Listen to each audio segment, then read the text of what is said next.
Bueno, ¿no?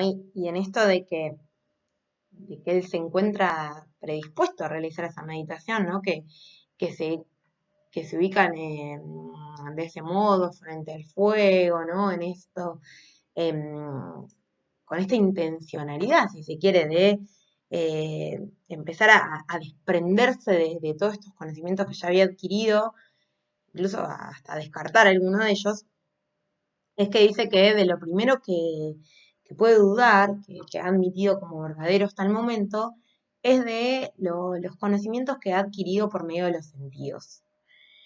Va a poder decir que descubrió, ¿no? Que estos sentidos pueden ser engañosos. En ese sentido, es que los invito a que recuerden, a que siempre tengan en cuenta, Poiré, cuando trabajábamos esto de que en la Edad Media el conocimiento por medio de los sentidos era lo que estaba en boga, ¿no? Esto de que se le daba a los sentidos un estatuto primordial, ¿no? Se les daba un lugar en el acto del conocer, que eso fue posible de desestimar justamente con la ciencia moderna. Entonces, en ese sentido es que Descartes también es uno de los referentes de esta revolución científica del siglo XVII, ¿no? Porque ya puede empezar a desprenderse de los sentidos como aquello engañoso, ¿no? Recuerden esto de las cualidades sensibles, como lo engañoso, y de hecho, si no me equivoco, es la última meditación o la anteúltima, va a decir esto va a ir dando ejemplos de por qué los sentidos pueden ser engañosos, y va a decir que si él ve una torre a lo lejos, la va a imaginar de determinada forma o tamaño, y cuando se acerque, tal vez se va a encontrar con que esa torre no era como la veía de lejos, ¿no? Entonces, el sentido de la vista lo puede engañar, ¿no? Bueno, para este aspecto de los sentidos también va a abordar el experimento que él hace de la cera, ¿no? que está en la segunda meditación, en donde él cuenta con una cera, él sabe que es una cera, y dice que tiene determinadas cualidades, propiedades esa cera, que todas son, digamos, se pueden captar por los sentidos. Respecto al gusto, al olfato, ¿no? Al tacto, todas las cuestiones relacionadas a los cinco sentidos. Y lo que él hace es acercar esa cera al fuego y se da cuenta que esas cualidades de las que podía dar cuenta de la cera y decir que por esas cualidades la cera era una cera, desaparecen, ¿no? Digo, muchas de esas cualidades se tergiversan, modifican su forma, entonces él ahí se pregunta si eso nuevo, que tiene producto de haberlo acercado al fuego, sigue siendo una cera o qué es, ¿no? Y bueno, y arriba la conclusión de que sí, de que es una cera también, pero que justamente no pueden ser las cualidades las que definen a la cera, ¿no? Al menos no esas cualidades que son capturables por los sentidos. En esa línea, entonces le decía, lo primero que duda es de los sentidos. Después continúa dudando de la realidad, ¿no? Va a preguntarse por el estatuto de la realidad en relación con los sueños, se va a preguntar por esa diferencia entre el sueño y la vigilia, cuando está soñando, si lo que sueña es verdadero, qué diferencia hay con eso de la realidad, ¿no? Va a decir que si eso que él encuentra en los sueños de alguna manera existe porque tiene alguna semejanza con eso que efectivamente se encuentra en la realidad. Y por último, va a dudar de la matemática, ¿no?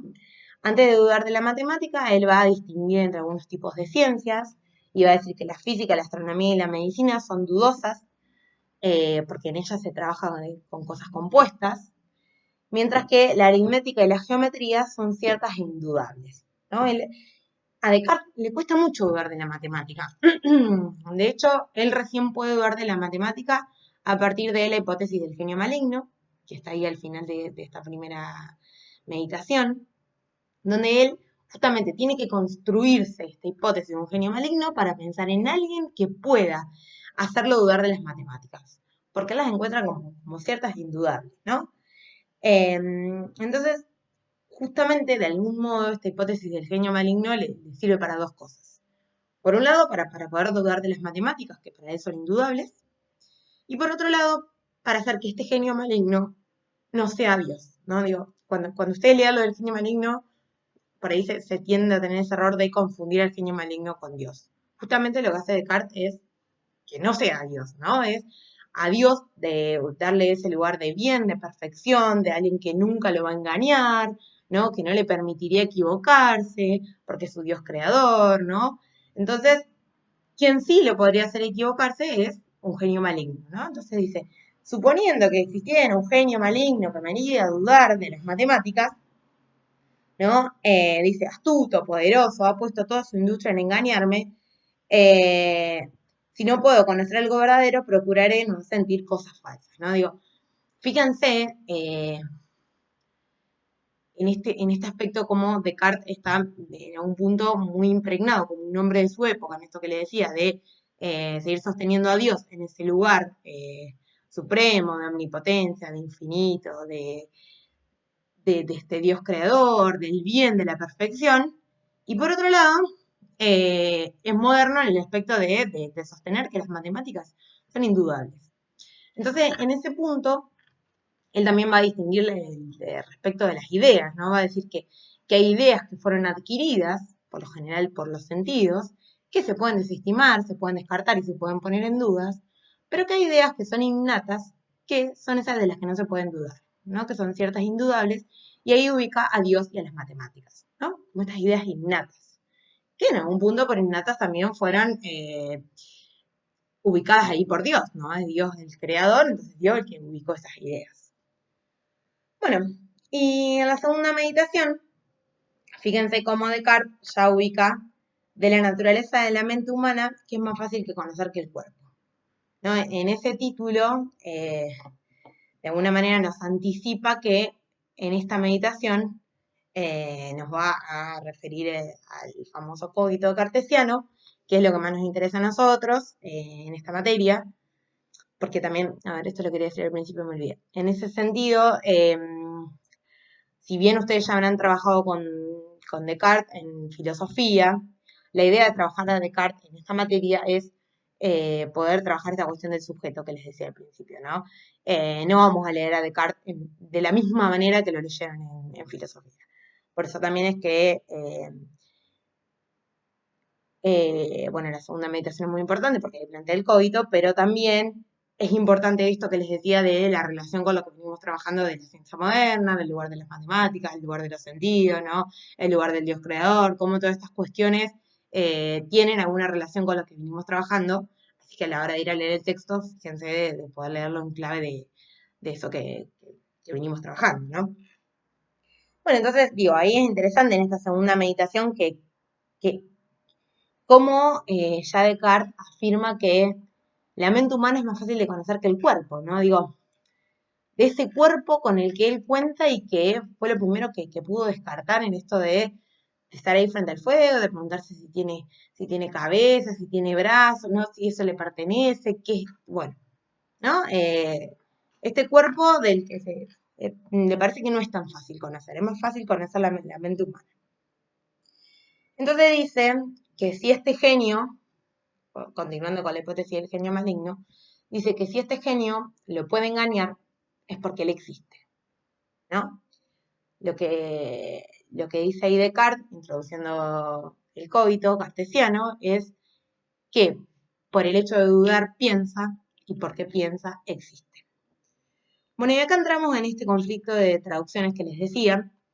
Si ustedes ven el texto del Drive, el cogito está expresado como yo soy, yo existo, con una coma de por medio. Lo van a encontrar porque están itálicas. Y bueno, justamente ese es el error, ¿no?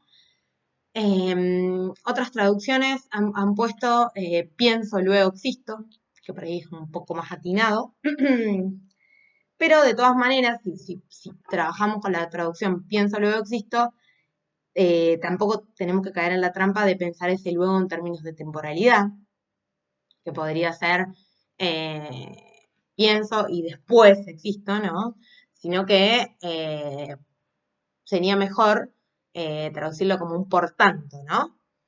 Pienso, por tanto existo, o pienso, por tanto soy, incluso más atinado, que es la traducción del cogito ergo sum, ¿no? Cuando nosotros hablamos del cogito cartesiano, nos referimos a esa expresión, ¿no?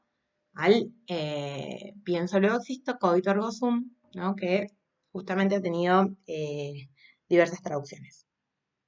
Pero entonces, en algún punto esto de pensar que no se trata de una temporalidad, que no es un pienso, luego existo, incluso hasta podríamos pensar en una especie de condensación, que haría algo así como un piensoy, ¿no? Por el hecho de pensar soy. Podría ser un piensoy para condensar lo que sea en un mismo momento, ¿no? O esta idea de por tanto, tal vez también les da esa sensación de que porque pienso soy, ¿no? Bueno, y esta es la primera afirmación que arriba Descartes, que bueno, es la más importante, justamente como le decía, es la que vamos a trabajar, que para decir eso, ¿no? Después afirma, primero afirma que porque piensa existe, que porque piensa es, y después va a decir eh, que es una cosa pensante. Esto de cosa pensante también es un tema de traducción, ¿no? Que es lo que por ahí se conoce como res cogitans. No sé si habrán escuchado o han trabajado en filosofía. La diferencia entre res cogitans y res extensa. Res cogitans hace referencia a esta cosa pensante, no se ha traducido como cosa pensante, y res extensa como cuerpo extenso, cosa extensa, ¿no? Digo, también ha tenido muchas traducciones. En realidad el término res como tal es de difícil traducción y por eso se traduce como cosa, ¿no? En esto de que es una cosa, de que en algún punto no tiene ninguna entidad, una cosa más parecido al Das Ding de Freud en algún punto, ¿no? Así que bueno, en ese aspecto, tengamos en cuenta, digamos, todas estas cuestiones de traducción a la hora de leer a Descartes. Entonces, bueno, él lo que va a arribar es a eso, es decir, que es una cosa pensante y dice, soy una cosa que piensa, que duda, entiende, afirma, niega, imagina y siente, ¿no? Bueno, digo, todas esas preguntas que se venía haciendo Descartes respecto a si se puede imaginar, si se podía sentir, bueno, dice que todas esas cosas tienen que ver con la posibilidad de pensar, ¿no? De que ese pensar es lo único que le da la posibilidad de ser, ¿no? Bueno, ahí aparece esto que yo les comentaba de esta especie de experimento con la cera. Y bueno, lo que va a hacer también es, en la misma vía que descarta los sentidos, también va a descartar el sentido común. Porque en esto de llevar al máximo este experimento con la cera, de poder encontrarse con otras formas, con otras características de la cera, es que va a decir que justamente el sentido común lo engaña, ¿no? Esa facultad de imaginar es engañosa, ¿no? También piensen cuando en la unidad 2, con Coiré, decíamos esto de imaginar con Aristóteles, pensar con Galileo, ¿no? Digo, cómo el imaginar es algo que Descartes también está poniendo en duda. Así que bueno, iba a distinguir justamente Descartes el imaginar del entendimiento. Bueno, en la tercera meditación, él va a hablar de Dios, de un Dios que existe, dice que la idea de perfección, que él no la tiene, la idea de lo infinito, que no es propia de Descartes, no es propia de los hombres, son atributos que sí tiene Dios. Y que por Dios ser el creador, fue él quien depositó en Descartes esa idea, ¿no? Esas ideas de atributos que el hombre no tiene. Bueno, va a decir que Dios es sustancia infinita, es eterno, omnisciente, omnipotente y sobre todo un Dios creador. Lo diferencia de las sustancias finitas y en ese sentido también se va a diferenciar a él, a Descartes, de otra sustancia como puede ser, dice, la piedra, ¿no? Eh, bueno, dice que fue Dios el que creó todas las cosas a él y a todas las cosas que existen. Y que como él, como Descartes, él como hombre no podría haber creado esas cosas, Dios existe necesariamente, ¿no? Digo, en esto de lo creador, él ubica a Dios como una existencia necesaria respecto a lo finito que el hombre puede ser, ¿no? En eso finito que el hombre no puede estar, no puede responder ahí, es que ubica este lugar de Dios, ¿no? Como quien responde a todas estas cuestiones que tienen que ver con el bien, con la creación, como decía, diferente a la del genio maligno, pensando en alguien que podría instalar ahí cierto engaño, ¿no? Cierto intento de hacerlo equivocar. Bueno, después la cuarta meditación, ahí trabaja lo verdadero y lo falso. Bueno, continúa un poco con esta lógica de distinguir lo que se puede imaginar con el entendimiento. Continúa trabajando esto sobre lo claro y lo distinto, ¿no? Se van a encontrar a lo largo del texto que Descartes insiste mucho en esto de lo que se puede distinguir con claridad y distinción es justamente lo verdadero, eso no se puede dudar. Y en la quinta meditación, de la esencia de las cosas materiales y otra vez de Dios y su existencia, ¿no? Bueno, ahí va a hablar de la figura del triángulo. En este punto es que va a ubicar a las matemáticas y a Dios como las ideas innatas, esto que yo les decía. Habla de esa figura del triángulo como inmutable y eterna, ¿no? Y dice que conoce esas propiedades claramente, no esto de claridad, y que por eso son verdaderas. Y dice, la idea de Dios la encuentro en mí como la de cualquier figura o número. Es ahí que hace esta relación entre Dios y las matemáticas, ¿no? Como esas cosas de las que no se puede dudar. Y en la última meditación, la sexta meditación, va a ser esta distinción entre el alma y el cuerpo. A lo largo de todas las meditaciones, él todavía no ha podido encontrar una respuesta respecto de esta red extensa. Y entonces va a continuar distinguiendo la imaginación de la intelección y dice que para imaginar se trata de ver con la mente las cosas como si estuvieran presentes, ¿no? Y dice, todavía no encuentro ningún argumento que concluya que existe el cuerpo. Ahí está esto que les decía, ¿no? De ese cuerpo por el que parece que están tan en juego los sentidos ahí que no puede dar cuenta de que efectivamente ese cuerpo exista, ¿no? Digo, todavía puede dudar de algo de eso. Como decía al principio, todavía puede encontrar alguna razón para dudar. Piensen en ese sentido también cuán matemático es, ¿no? Este razonamiento de que si hay una razón, lo puedo poner en duda.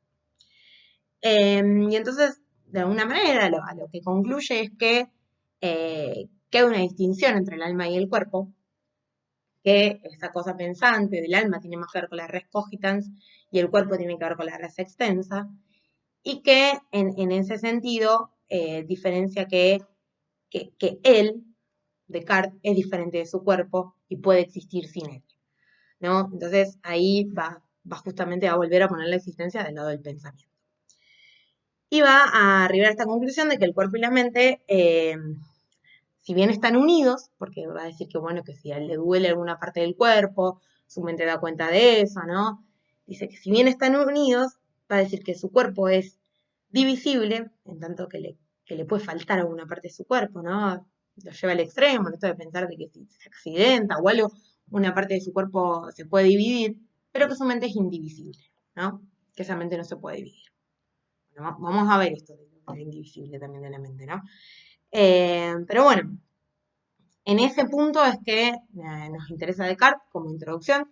Digo, me parece que es fundamental, las dos primeras meditaciones son fundamentales, sobre todo que vayan a rastrear esto de lo matemático que es respecto del método, de la duda como método, y en ese método como no es un dudar indiscriminado ni azaroso de cualquier cosa, sino que sigue un orden. Y en este orden, casualmente, lo primero que duda es de los sentidos. Que los sentidos justamente es lo que marcaron toda la Edad Media, ¿no? Y la época anterior a la ciencia moderna. Justamente él va a desterrar eso, ¿no? Así que los sentidos son engañosos. Bueno, en ese punto es que también en esta unidad tenemos un texto de Coiré, con lo cual Coiré nos va a dar este texto de Coiré, se llama Entrevista sobre Descartes.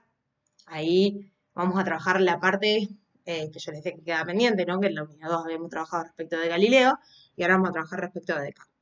Entonces, digo, ¿cómo en ese punto se va a retomar esto del lugar de la matemática corriendo, o sea, ocupando en algún punto este lugar que antes era ocupado por los sentidos, ¿no? Justamente a lo que arriba Descartes es que de la matemática no se puede dudar.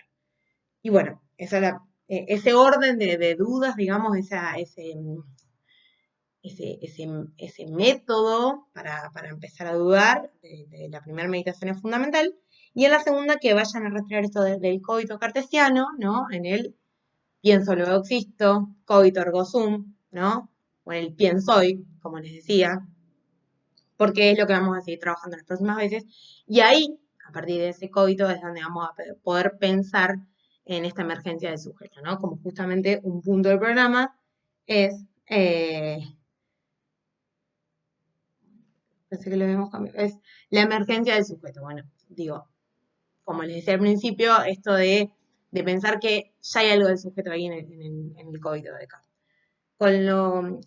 Eso lo vamos a trabajar con los próximos textos que hay acá en la unidad 3, que les recomiendo que, a ver, si pueden los vayan leyendo a todos, en algún punto algunos se complementan, voy a ver cómo los voy a trabajar, pero tal vez no son textos para dar así solos, no tal vez doy dos textos en un mismo video. Y bueno, en algún punto el texto de Franch, ese si quiere leer lo último porque es el que termina de haciendo una especie de síntesis de todas estas cuestiones que dicen en el resto de los textos y que además es un texto muy cortito el de Franch y que les va a servir mucho. Por lo tanto, por ahí les sugiero que vayan leyendo los otros. Bueno, también está el té de Miller de la Aula Clara, donde habla de la ecuación de los sujetos, no digo, ahí hay algo muy importante que vamos a trabajar, pero me había parecido interesante poder trabajar solo Descartes primero, para que refresquemos algunas cosas de filosofía y sobre todo para que lo podamos leer en clave de lo que vamos a trabajar acá en esta materia. Y bueno, y a partir de ahí, la semana que viene, como les decía, tal vez trabajo dos textos juntos. Así que bueno, ya saben, por consultas, dudas, comentarios, lo que quieran, los espero los miércoles 14:30. Hasta la próxima.